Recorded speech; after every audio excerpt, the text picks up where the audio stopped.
Fala galera, como é que vocês estão? Espero que vocês estejam bem. Tio Léo na área, só que agora online, né? Por causa desse problema todo que tá rolando aí. Bom, mas vamos lá, vamos por aqui mesmo. Hoje a gente vai ter uma aulinha que vai ser uma aula de revisão, na verdade. A gente vai dar uma olhadinha aí de novo na Revolução Inglesa e rever alguns pontos que já foi visto em sala de aula, beleza? Então, roda a vinheta!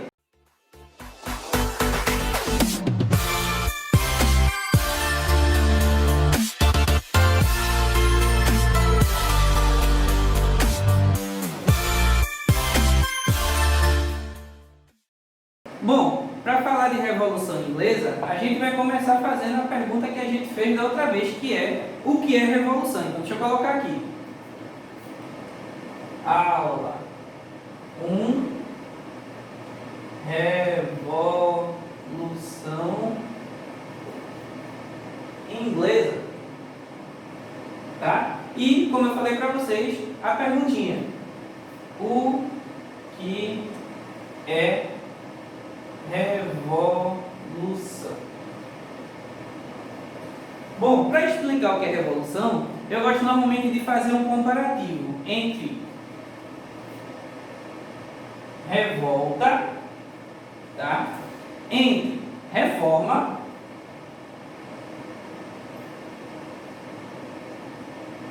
e entre revolução.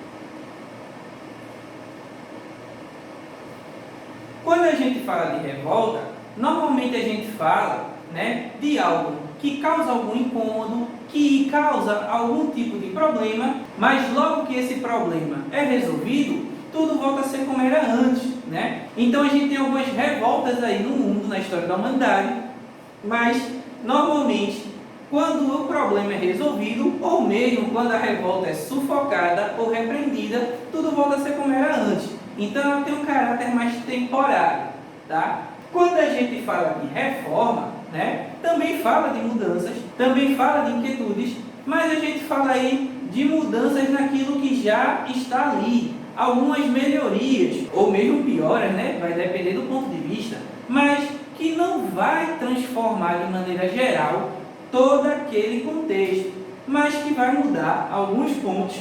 Então é a ideia de reforma.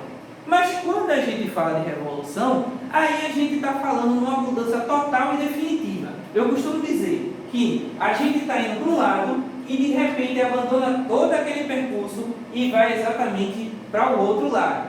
Se a gente fosse usar como exemplo uma casa, né, a revolta seria quando a gente está chateado com algum problema ou com alguma coisa da casa e está querendo fazer alguma mudança, que pode ser feita ou não, mas a casa vai continuar lá. Quando a gente fala de reforma, é quando a gente tira uma coisa da casa, bota outra, ajeita outra, mas no final das contas, continuamos lá na mesma casa. Mas quando a gente fala de revolução, é como se eu me cansasse daquela estrutura de tudo aquilo e dissesse: não quero mais, quero uma realidade totalmente nova, ruptura total e sem volta da realidade existente. Então, revolução, ela é dentro desse contexto aí, que eu espero que você tenha entendido aí com os exemplos dados, beleza? Então vamos lá para a Revolução Inglesa, partindo do conceito de revolução. Vamos ver o contexto histórico. Então, deixa eu colocar aqui. Contexto histórico. O contexto histórico, ele está relacionado, né, ao que a gente chama de antigo regime. Deixa eu colocar aqui. Antigo regime. O antigo regime é o famoso regime absolutista. Deixa eu colocar aqui. Regime absolutista.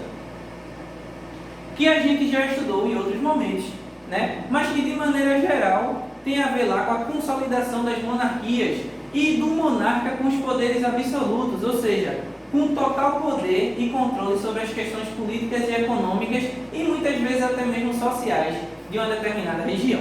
Bom, mas por que esse regime acabou chegando ao fim, dando espaço aí para uma revolução, nesse caso na Inglaterra, que foi a pioneira na Europa, servindo como exemplo a tantas outras que seguiu ali pelo mesmo caminho? Bom, a princípio, né, a gente sabe que essas monarquias absolutistas, elas surgiram depois da Idade Média, né? Num período posterior, no início ali da Idade Moderna em diante. com a recentralização do poder, que antes estava dividido em feudos, as monarquias se consolidaram pela Europa, tá? E elas tiveram um grande apoio da burguesia, que era uma classe social emergente, como a gente já estudou, que surgiu ali na Idade Média, mas que se consolidou na Idade Moderna. E nessa parceria monarquia-burguesia, surgiram várias coisas, como, por exemplo, as grandes navegações e a própria consolidação dos estados absolutistas. Essa parceria, ela mudou a história da Europa e, consequentemente, de toda a humanidade. Porém, com o passar do tempo, essa parceria foi se desgastando, digamos assim. E as monarquias começaram a centralizar bastante o poder sobre elas e a influência sobre os vários aspectos da vida, desde o âmbito econômico, como eu disse, até mesmo ao âmbito social. E isso começou a incomodar diversos grupos em várias regiões da Europa. E a Inglaterra acabou sendo a primeira que rompeu, porque a gente chama aí de Antigo Regime. E por que isso aconteceu? Vamos lá para as causas. Causas da Revolução. Causas da Revolução. Bom, a primeira causa que poderíamos citar era a interferência. Deixa eu colocar aqui. Interferência do Estado nos mais diversos setores da sociedade, como, por exemplo, aí, as questões da regra do mercantilismo, que eram aquelas regras que regulamentavam o mercado, que acabou beneficiando uma parte da burguesia e outra não. Então aí a gente já vai ver o primeiro grupo que vai começar a ficar insatisfeito com o antigo regime, uma parte da burguesia. A burguesia que era beneficiada pelo rei, essa daí estava satisfeita. Então vamos começar a botar os grupos. Parte da burguesia enriquecida, essa daqui ainda estava ali, né, junto com as ideias dos monarcas. Mas essa daí já tinha algumas insatisfações por não ter, né, poder político, não tinham poder político, pelo menos não como tinha o rei, né? Obviamente poderia exercer alguma influência, ou grandes influências até mesmo, mas não detinha a centralidade de poder como tinha alguns reis, e pagavam impostos. Pagavam, aliás, altos impostos. Altos impostos. Mas essa daí ainda conseguia se manter. Mas existiam outros grupos que já não estavam na mesma realidade e que tinham insatisfação maior ainda com o regime, que era, por exemplo, os comerciantes,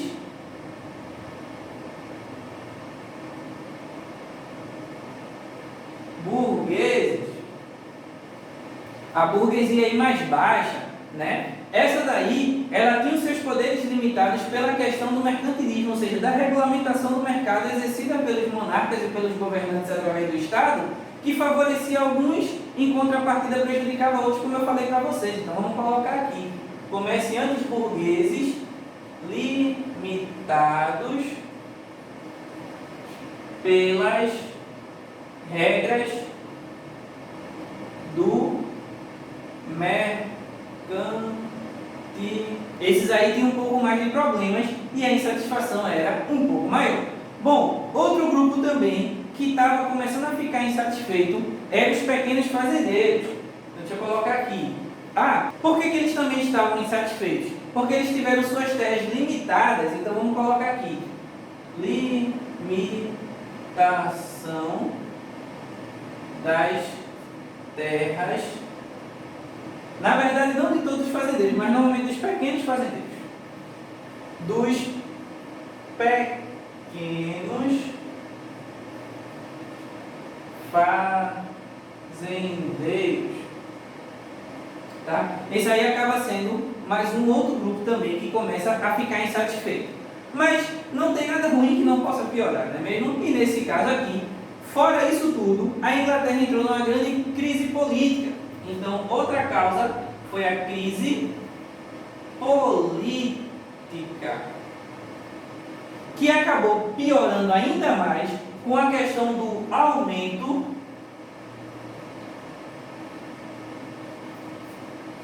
de impostos, pois a monarquia não queria abrir mão dos seus luxos e dos seus benefícios. E isso, obviamente, deixou a turma ainda mais insatisfeita.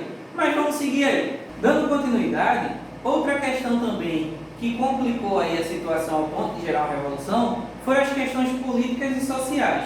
Entre as questões políticas, a gente tem aí o confisco de terra de nobres católicos, acontecimento esse que acabou beneficiando um grupo chamado de gentry. Gentry era um grupo de novos burgueses que enriqueceram bastante e contavam com o apoio do rei. Esse grupo aí, eles investiram na produção de lã.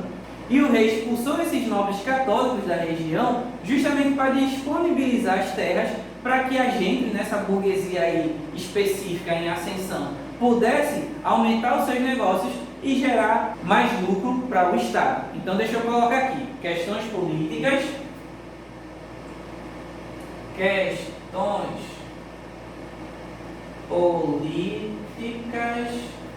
e sociais, tá? Em questões políticas e sociais, como eu falei para vocês, o confisco da terra de nobres católicos. Então, deixa eu colocar aqui.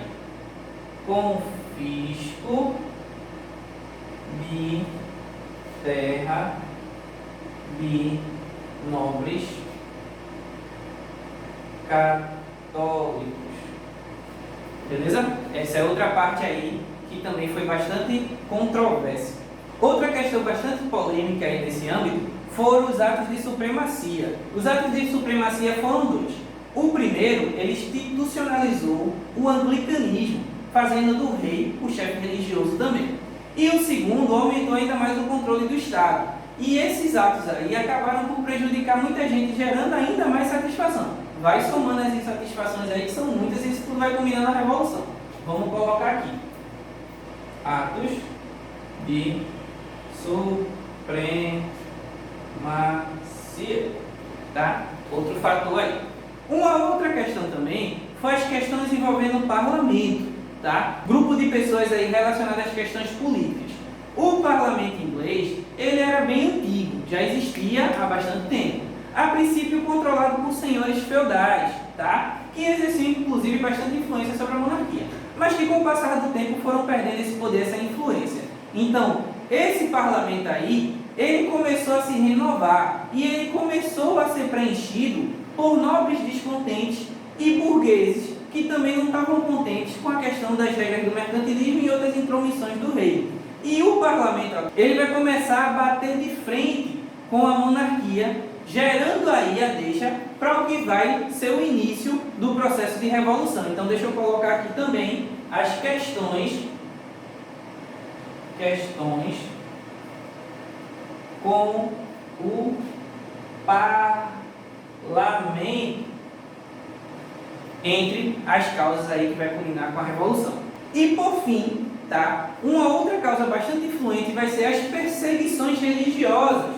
Então, deixa eu colocar aqui. Perseguições